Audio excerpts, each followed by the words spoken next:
ó, deu um outro pra ele. Lorena gritando, né? Gritando. A Gabi vai se emocionar na hora, né, Gabi? Vai se emocionar.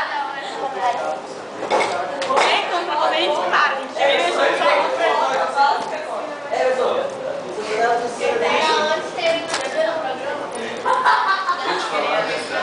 Eu não sei nada.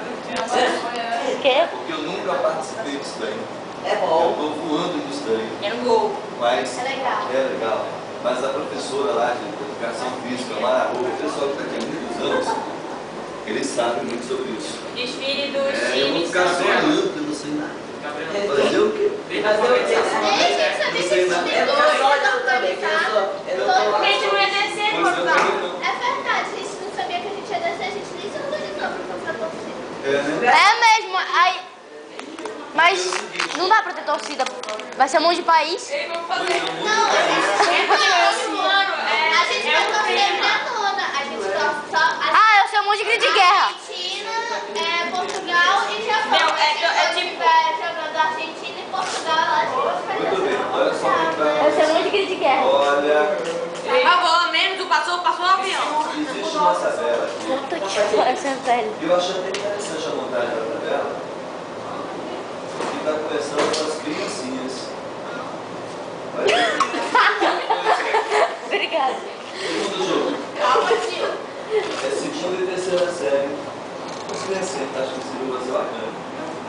Aí 10 minutos por jogo. Na verdade, é 7 minutos. De 10 e 15 a 10 e 25. Segunda e terceira série. Você vai. Quando é que você vai assistir? Quando tiver jogo da sua série.